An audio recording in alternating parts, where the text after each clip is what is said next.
All right, everybody, welcome back. Good afternoon. We're going to finish up our deep dive into Christian Haynes as a player, and we are going to finish up by looking at some of the notes that I wrote when I was looking at his tape again.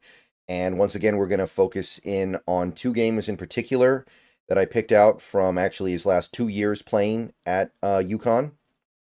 For those of you who missed the video I did on Byron Murphy yesterday, I want to reiterate that the reason why I'm not putting the clips in with this video, which would obviously help a lot, is because last time I tried to do it, YouTube was not having it. And by the way, it's not like they just demonetized it. No, it was literally like a black screen. I tried to do a stream where I was showing game tape from prospects. I can't remember how long ago it was, but I remember trying to do this, and YouTube just blacked out the screen completely. You couldn't see anything because they didn't want that stuff being shown on someone else's stream that didn't own it, or whatever logic they use. It doesn't matter. So I tried to do it, and it didn't go well, so now I just don't even bother trying to do it unless it's a video that I'm not really going to be all that worried about. And this video is important. This video is a little too important for me to just say, oh, well, whatever happens, happens. So let's look at the notes that I wrote. This first game was North Carolina State, the Wolfpack. It was the first game of the year last year. And interestingly enough, it was also the game where Christian Haynes gave up the only sack that he's allowed over the last 2 years. So we are seeing him at his worst, I guess. In this game, he played 54 snaps. 32 of them were pass block snaps. And he allowed 1 sack, and he also allowed another QB hurry. So not his cleanest. This was, I don't think it was the worst game of the last 2 years of his career, but he did get beat up a little bit.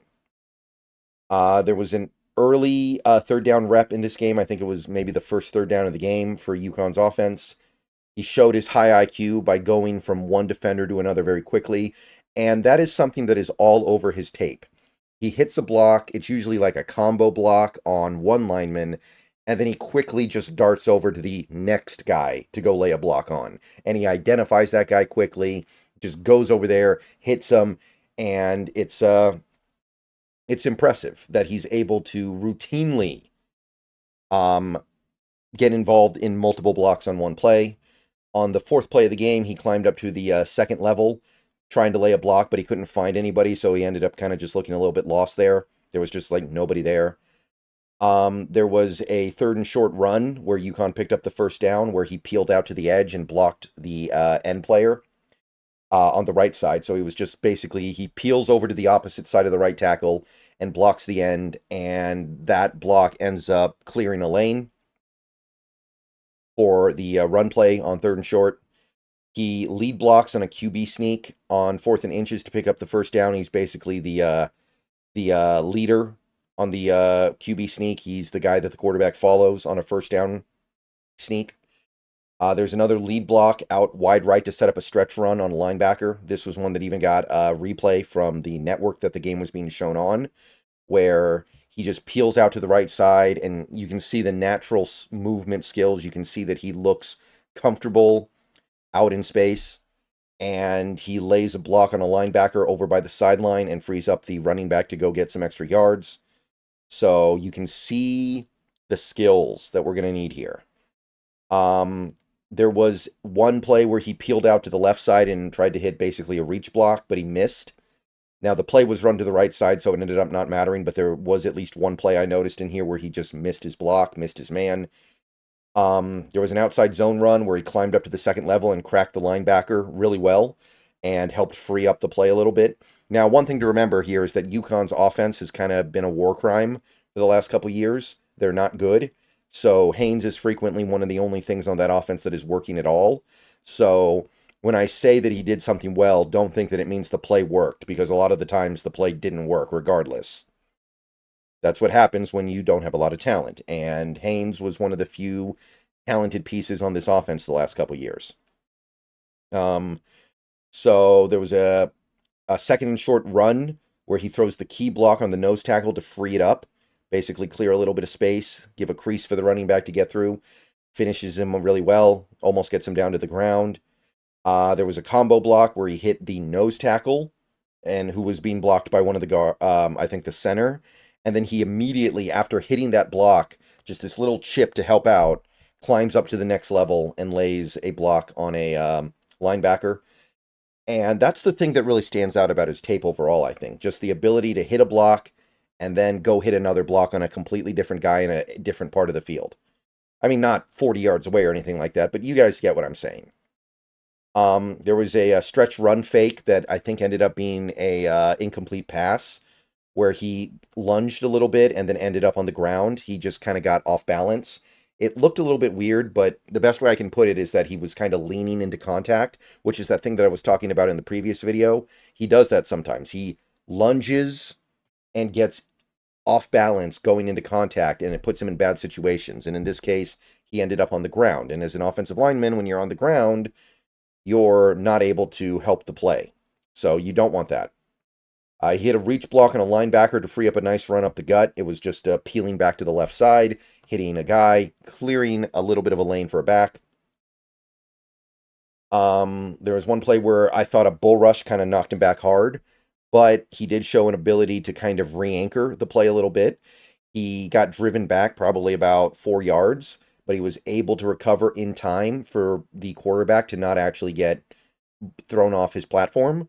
So he was able to, they call it like a re-anchor, and it didn't look great. I mean, he did get pushed back pretty heavily. It felt like he got kind of surprised by the bull rush, like he wasn't ready for it, but he had to, he was able to kind of regain control of the rep. There was one run play that was behind him over to the right side where he initially hits the block, initially does well, but he loses his engagement and his man ends up messing up the play. So that's one of those reps where you see him do well, but then he doesn't finish the rep completely and he disengages from his man before it's appropriate to do so. So those are the little things that he does occasionally leave meat on the bone on, where there's just a little bit more he could have done. He gave up a pressure in this game because basically what happened, the pressure he gave up, he failed to recognize that a linebacker that came up right in front of him was going to blitz, and he kind of deked over to the right, and the linebacker just went to the other side, and he tried to recover, but he couldn't get in front of him in time. It was weird. It was like he didn't recognize the linebacker was blitzing, but the linebacker came up right in front of him right before the snap, and he was looking right at him, so it seemed like a little bit of a brain fart to me. He just went the wrong way and didn't come back until it was too late to affect his rush. Next play, however, he did a nice job connecting on 2 different combo blocks. One of those plays where you just throw a block over on this side and then you go throw a block over on that side, helping out your teammates with their assignments, which as a right guard, you're going to do a lot.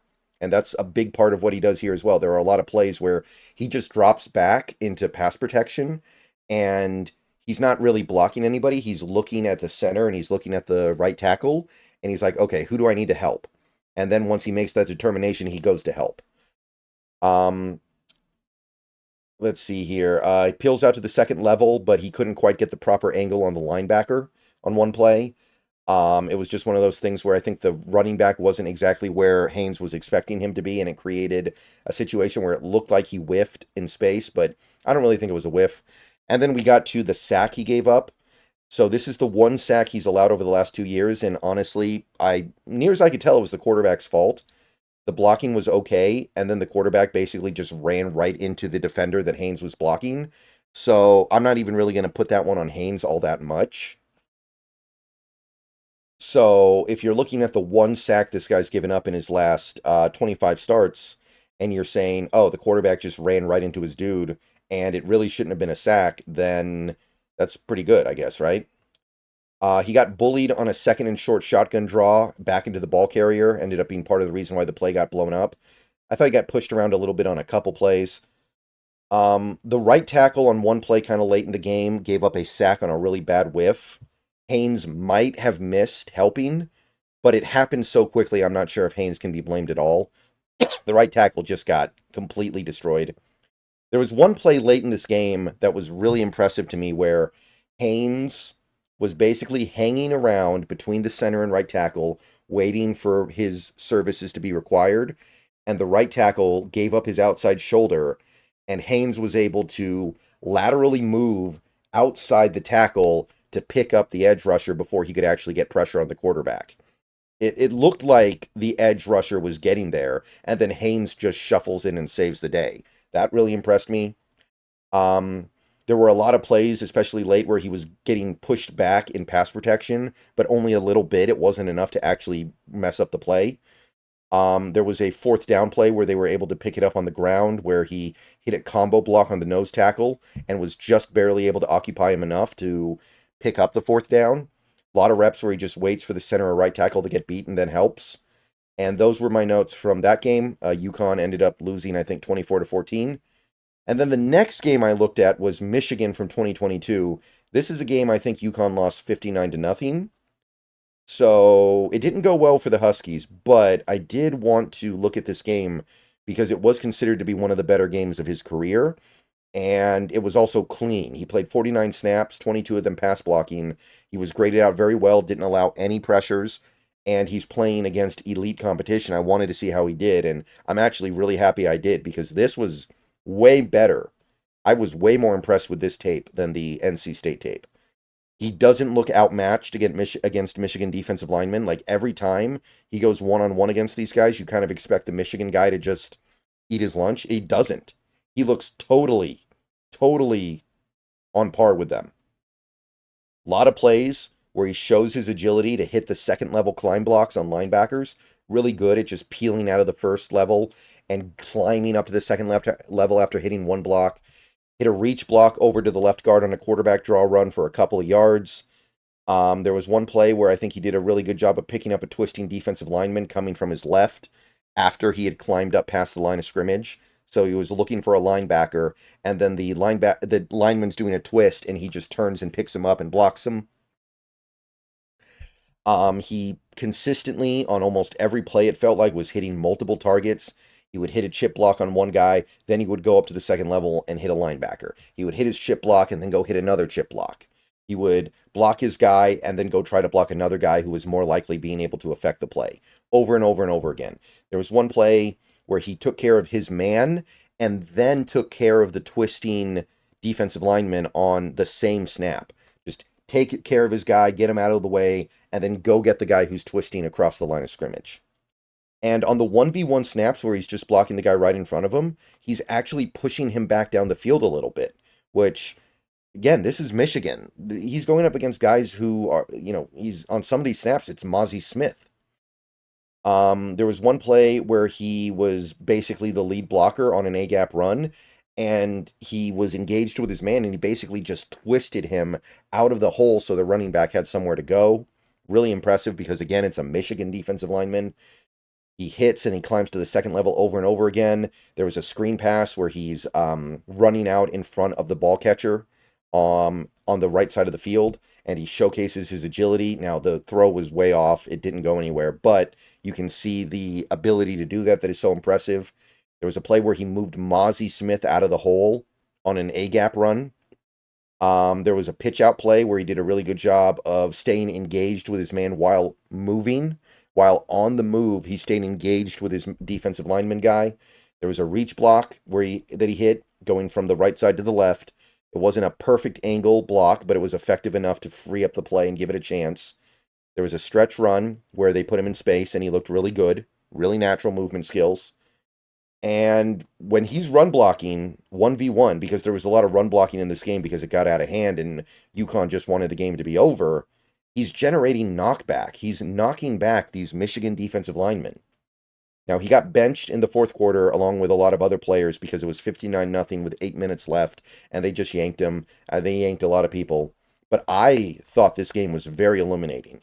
He took on as good a competition as you're going to find, and he did great. So, this game made me pretty excited about him. He looked like he fit right in with one of the best defenses and one of the best defensive lines in the country. So if you want to feel good about Krishton Haynes, go watch the Michigan tape from 2022. All right, I'm going to go ahead and get out of here.